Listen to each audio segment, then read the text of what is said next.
రాబోయే 100 రోజుల్లో అంటే అక్టోబర్ 100 రోజుల్లో 1,25,000 ఇల్లుని పూర్తి చేయాలని చెప్పేసి లక్ష్యాన్ని నిర్దేశించడం జరిగింది. అదేవిధంగా మిగిలిన 8,25,000 ఇళ్ళని రాబోయే సంవత్సర కాలంలో పూర్తి చేయాలని చెప్పేసి కూడా మార్గనిర్దేశం చేశారని చెప్పేసి మనం చేస్తామని నేను. అంతేకాకుండా గత ప్రభుత్వం ఉద్దేశపూర్వకంగా ఎన్టీఆర్ హౌసింగ్ ద్వారా లబ్ధి పొందిన లబ్ధిదారులకి డబ్బులు పేమెంట్ ఇవ్వకోకుండా ఎగ్గొట్టిన విషయం అందరికీ తెలిసిందే. 5 సంవత్సరాల నుంచి కూడా ఆ పేదవాళ్ళందరూ కూడా తీవ్ర ఇబ్బందులు పడతా ఉన్న విషయం అందరికీ తెలిసిందే. ఏ ప్రభుత్వం అయినా సరే గత ప్రభుత్వం చేసిన మంచి కార్యక్రమాలని కొనసాగించాల్సిన నైతిక బాధ్యత ఉన్నప్పటికీ కూడా కేవలం కక్షపూరితంగా తెలుగుదేశం ప్రభుత్వం శాంక్షన్ చేసిన ఇల్లు కాబట్టి వాళ్ళకు ఇవ్వకూడదనే ఏకైక ఉద్దేశంతో పూర్తిగా ఇల్లు పూర్తి చేసిన వాళ్ళకు కూడా డబ్బులు ఇవ్వకోకుండా నిర్లక్ష్యం చేసిన విషయం మనందరికీ తెలిసిందే. మరి ఈరోజు ముఖ్యమంత్రి గారు వారందరికీ కూడా పేమెంట్ ఇవ్వమని చెప్పేసి ఆదేశాలు ఇవ్వడం జరిగిందని చెప్పేసి కూడా తెలియజేస్తా ఉన్నాను.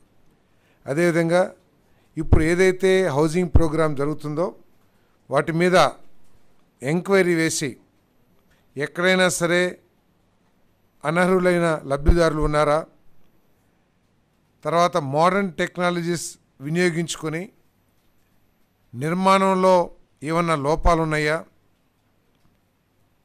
పేదవాడికి నష్టం జరగకోకుండా అన్ని విషయాల్ని కూడా పరిశీలించమని చెప్పేసి కూడా ఆదేశించడం జరిగిందని చెప్పేసి నేను మనవి చేస్తా ఉన్నాను. అంతేకాకుండా ఎప్పటి నుంచో జర్నలిస్ట్ సోదరులందరూ కూడా ఎదురు చూస్తూ ఉన్నారు, మాకు గృహ నిర్మాణం ఏమిటి, మాకు ఇల్లు ఇస్తారా ఎవరా అని చెప్పేసి కూడా చాలాసార్లు మీటింగ్లు అడిగారు మీరందరూ కూడా. అది కూడా ఈరోజు ముఖ్యమంత్రి గారు ఒప్పుకున్నారు. జర్నలిస్టులు కూడా ఇల్లు నిర్మించి దీంట్లో భాగంగానే కొంత సరసమైన ధరలకి వాళ్ళకి ఇవ్వాలని చెప్పేసి కూడా నిర్ణయం తీసుకుంది. మరి దానికోసం పూర్తిగా ఎంక్వైరీ చేసి ఏ విధంగా చేయాలి ఒక కార్యక్రమాన్ని కూడా రూపొందించమని చెప్పేసి ఆదేశాలు ఇవ్వడం జరిగింది. త్వరలో మన సర్వే చేసి ఈ మిడిల్ ఇన్కమ్ గ్రూప్కి ఎంతమందికి కావాలి, తర్వాత జర్నలిస్టులు ఈ వర్గాలన్నిటికీ కూడా మరి హౌసింగ్ కార్యక్రమం చేసే పని కూడా ప్రారంభిస్తామని చెప్పేసి మనవి చేస్తాను. అదేవిధంగా పోలవరం R&R ప్రోగ్రాంలో ఏదైతే ఇల్లు నిర్మాణం చేయాలో మరి మా శాఖ తరపున ముఖ్యమంత్రి గారిని రిక్వెస్ట్ చేయడం జరిగింది. ఆ ఇళ్ల నిర్మాణం కనుక మా శాఖ అప్పచెప్పినట్లయితే సమయానికి టార్గెట్ సమయంలో మేము పూర్తి చేసి ఇస్తాము, మాకు అవకాశం ఇవ్వండి అని చెప్పేసి వారు రిక్వెస్ట్ చేయడం జరిగింది. వారు దానికి కూడా పరిశీలించమని చెప్పేసి మరి సీఎం అధికారులను కూడా ఆదేశించడం జరిగిందని చెప్పేసి మనం చేస్తాను. ఏదేమైనా కూడా ఈ హౌసింగ్ ప్రోగ్రామ్ని పరిగెత్తించడానికి కావలసిన ధైర్యాన్ని స్థైర్యాన్ని ఈరోజు ముఖ్యమంత్రి గారు మా శాఖకి అందించడం జరిగిందని చెప్పేసి వారికి ప్రత్యేకంగా ధన్యవాదాలు తెలియజేస్తూ మరి ఇప్పటికే ప్రారంభించిన వీళ్ళన్నింటినీ కూడా వాటిని పూర్తి చేయడానికి తగు చర్యలు తీసుకుంటాం. అంతేకాకుండా ఈ ఏదైతే గత ప్రభుత్వం ఇళ్ల స్థలాలు ఇచ్చిందో అక్కడ ఇన్ఫ్రాస్ట్రక్చర్ గురించి పట్టించుకునే విషయం మీ అందరికీ తెలిసిందే.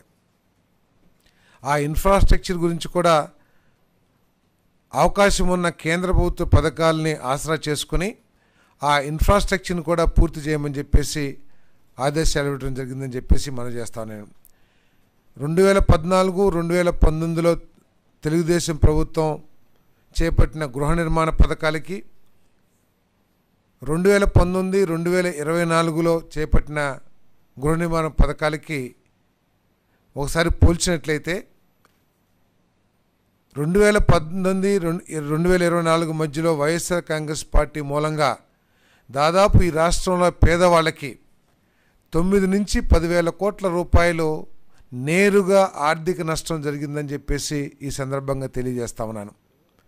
ఎందుకంటే ఆ రోజు చంద్రబాబు నాయుడు గారి నాయకత్వంలోని తెలుగుదేశం ప్రభుత్వం 2.5 లక్షల రూపాయలు యూనిట్ కాస్ట్గా తీసుకుని 1,50,000 రూపాయలు కేంద్ర ప్రభుత్వం ఇస్తే 1,00,000 రూపాయలు అదనంగా మరి తెలుగుదేశం ప్రభుత్వం రాష్ట్ర నిధుల నుంచి ఇచ్చిన విషయాన్ని మీకు జ్ఞాపకం చేస్తా ఉన్నాను.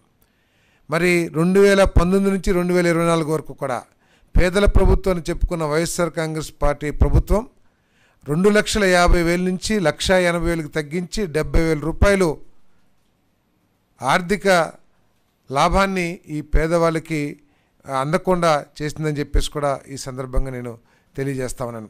అంతేకాకుండా మరి మా ఎస్సీ మా బీసీ అని చెప్పే ఆనాటి ముఖ్యమంత్రి ఈ గృహ నిర్మాణ పథకంలో ఎస్సీలకి ఎస్టీలకి ఎటువంటి అదనపు లబ్ధి లేకోకుండా గృహ నిర్మాణ పథకాన్ని తీసుకున్న విషయాన్ని కూడా మీ దృష్టికి తీసుకొస్తా ఉన్నాను.